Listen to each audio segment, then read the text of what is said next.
If you're a video business owner out there and you feel like you're struggling because you just are chasing down every single potential prospect that comes your way, well, in this video today, we're going to cover one simple thing that you can actually do to probably alleviate some of that stress and some of that effort. And in today, we are going to be talking about the concept of choosing a niche and niching down for your video business and your services that you provide. And if you are new here, my name is Evan Andrews, and for the past 2 years, I have been a video business coach, coaching for the Master Filmmaker program, and I am here to create some more content on why this is really, really important for you to grow going into 2025. So a few years ago, I actually joined the Master Filmmaker program as a student. And by the end of my time there, I learned a ton. I had a lot of success and I became a coach for that program. And now, while I still do coach over there, I am going into creating my own video coaching business. And I'm here to provide some more value on what I've learned along my journey. And I have been a coach, like I said, for about the past 2 years. I've been a video business owner for about the past 4 years. And I was a freelancer for about 8 or so years prior to that. So the concept of niching down is honestly one of the biggest struggles that I had when I first started myself. So one of the things that I struggled with the most was honestly just going about choosing a niche, right? Like I had no idea what kind of person that I actually wanted to work with. So what I did is I just kind of looked out there and I thought about, hey, who is it out there that could mostly benefit from my services in the area that I currently live in?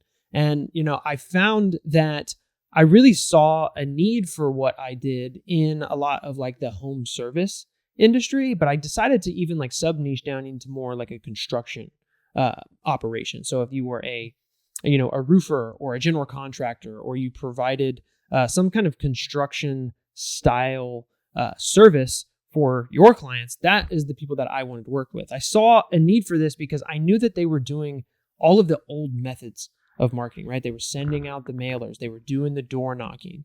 They were, doing all of the networking events and things that they could do just to get their name out there. Or they were really heavily reliant on Google ads, for example. And the reason that is not very advantageous for a lot of people is just because somebody can outspend you on money and still be able to outrank you in the ad placements that Google provides through their platforms. So for me, choosing a niche was kind of hard because I didn't really know who I wanted to serve, but I found somebody and I started going down the path.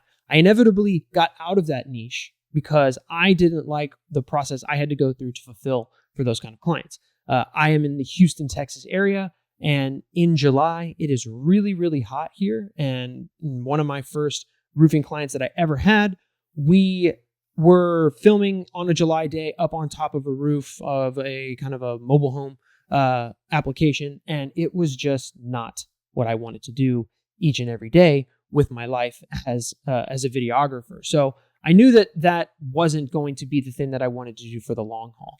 What I ended up finding is that I actually like doing more professional services work in route of somebody like a consultant, right? So one of my longest running retainer clients has been an HR consultant, and I have loved every minute of working with them because I like learning new things. And I feel like as consultants and content especially, we're giving knowledge, right? That's all we're trying to do through the content that we're doing is we're just trying to give our knowledge and our expertise so that we can inevitably, build that trust with somebody on the other end of the screen and have them ready to work with us as soon as the opportunity arises there. So that's why I actually got into trying to serve more consultants, coaches to a degree, but really, consultants that could help come in, create plans of action, and get other people, businesses, what have you, on the right path to success in whatever it is that they were doing. So we have to really define exactly what a niche is, right? So if you're not familiar with what a niche is, that's just the application in which you serve, right? So there's two ways to niche down. And the first one and the most obvious one that most people do is they pick an industry, right? They pick a particular person or a particular industry or avatar that they can work with. And they really focus their marketing, their messaging on serving just that type of client and doing that type of service. Another way that you can effectively niche down, and this is what my first mentor going through the Master Filmmaker program, kind of preached, is that you could also niche down in your methodology in how you serve your clients, and then serve more of a broad range of industries, but serve them in one particular way, one particular vehicle. A good example of this is through like video podcasting, for example. So if you are a podcasting agency out there and you make podcasts for your clients, you might serve a wide berth and a wide array of different types of clients. Now, I will say that if you can niche down in both industry and the methodology, well, then you are probably going to hit a home run with that, because now you are very granular on who it is that you serve and how that you serve them. Because the problem is when you are trying to serve too many people, you actually serve nobody, because every single time that you come into contact or interactions with a new potential client, you kind of have to start from square one again. You have to learn their problems. You have to learn their frustrations. You have to learn everything about a new industry. And if you are to just choose a niche and choose an industry, you will know the problems every time that you have a sales call.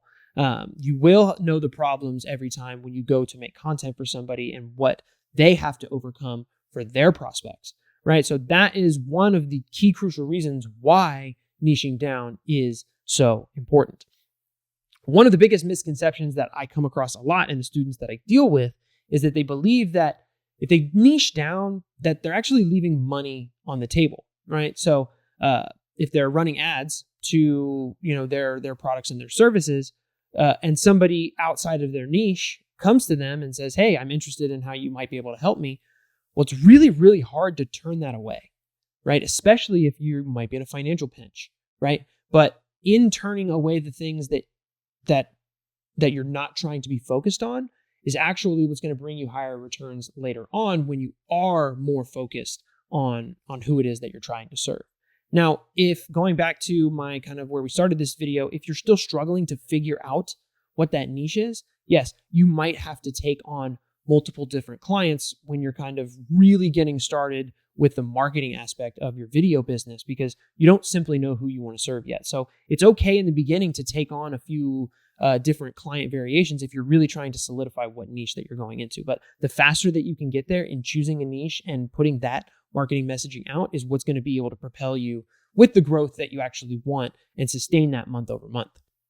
So, don't be scared to, at the beginning, kind of figure out what it is exactly that you want to serve, right? So, why, another thing that, people that I deal with, what they say is they think that by choosing a niche that they're not going to have enough variety, right, in their day-to-day, and that the work that they're going to be doing is going to inevitably get boring, right? But the one thing that I'll have you kind of contemplate and really come from a certain frame of is that at the end of the day, at the farthest, down the road of you running your video business, you are eventually going to take yourself out of the video fulfillment process, or at least you should be striving to, right? That is going to be able to make you take more sales calls and have the ability to bring in more money and more revenue for the business, while you can then pay people to go out and do all of the fulfillment. And then you can cherry pick from there the special passion projects that you maybe want to work on when you have a growth engine that is propelling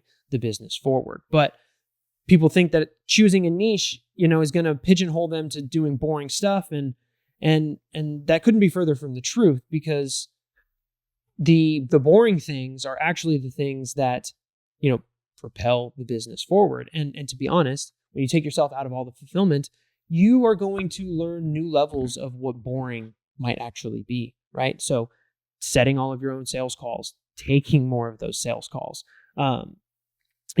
following up and doing the marketing aspects of your business. Those things, that's actually where the really boring work is. But it's in that boring work, and those that learn how to master that boring work are the ones that actually see the highest rate of growth inside of their video businesses, because they understand that thing is the thing that propels the business forward. So don't be afraid of doing the boring work, because eventually you're going to start taking yourself out of certain aspects of the work so that you can get more time back and you can grow the way that you actually want to. So don't be afraid of boring things, because you will do more boring things as you go through growing your video business. So how do we go about finding our niche, right? So like you might, if you're still trying to figure out like, okay, well, what niche do I go after, right? Well, there's actually like really three things that you can do to really understand what might be advantageous for you to go into.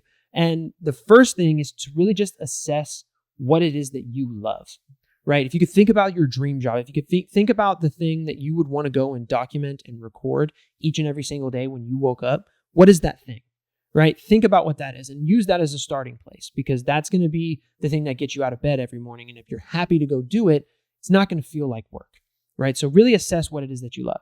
Another thing that you can do is analyze what you're really, competent in and what your strengths are, right? So again, going back to podcasting, if that's something that you really love and that's something that you really know how to fulfill on, like if you put a blindfold on and you could do a whole video podcast for somebody, then that might be the thing that you want to niche down into, because when you have the confidence in your ability to be able to deliver for somebody, that comes across for them and they are more rest assured that you are the right person to help them out. And that's going to heighten your ability to retain them as a client month over month. And then the third thing that you can do is much like I kind of mentioned at the beginning of what I sort of did when I first started, was analyzing the industry and looking for the gaps of where your services might be advantageous. I knew from the outside looking in at home services and different things like that, that they weren't doing the things that a lot of people were moving towards on social media through video content. So I saw myself being able to come in, kind of bridge that gap and give people the opportunity who that world was really foreign to them, right? Because they're so ingrained in doing things the old ways that I could come in as the expert to their industry and say, hey, this is what I do, and this is how I help you guys grow, right? So analyze what different markets and different industries are doing and see where those gaps are where you can insert yourself as the foremost authority in getting them the results that they actually want. So there's a few benefits to actually niching down, right? So this first one is just the predictability in your workflow, right? Like I said before, if you understand your clients' problems and their clients' problems, you making content for them month over month is going to be a simple, repeatable process, because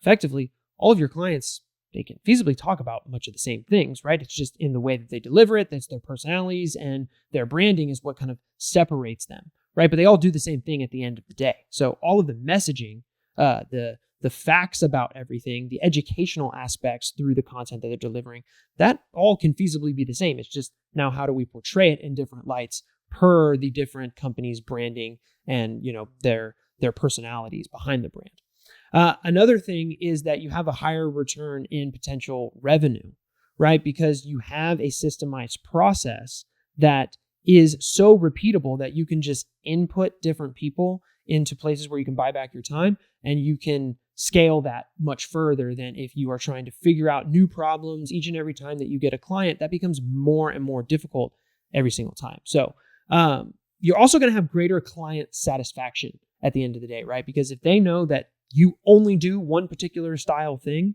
or only serve one particular style person, that they are going to be at ease with what they're doing with you and confirming to themselves that they made the right choice in working with you. So those are some of the benefits that you will inevitably uncover once you start to niche down. So I give all of this information to you guys just so that you'll understand that your beliefs around niching down and not serving everybody are honestly the thing that is holding you back, most likely, right?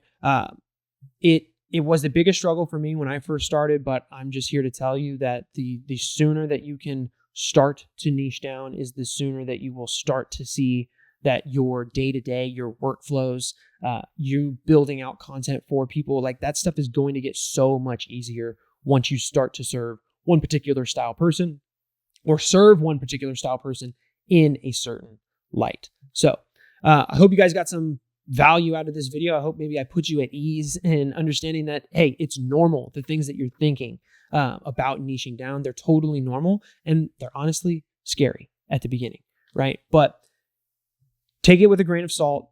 Take on a few things from the beginning and really find out what your passion is and what you really want to do. And that's going to help you actually find the niche that you actually want to work with in the long term. So if you guys got some value out of this video and you haven't already, subscribe to my channel here. I'm trying to release as much content as I can for you guys. And if you are a video business owner out there and you are watching this and you feel like you might need some help in understanding strategy and how to actually attract the clients that you want to, in the description of this video is going to be a link back to my Instagram. And if you go over to Instagram, you can look at some of my past content over there and see that I am actually helping people from a coaching aspect today. And then you can DM me the word social over there, and then I'm going to chat with you in the DMs about how my program works and how I might be actually able to kind of help you out. And then if it's a good fit from there, we can talk a little bit more about what that looks like and move on in that process and go down the line there. And I'm happy to get you some more information on how that all works. So I appreciate anybody that got this far in this video, and I hope to see you on the next video. Like I said, I'm trying to release more and more content for you video business owners out there who are looking to grow going into 2025. So until next time, I'll see you around.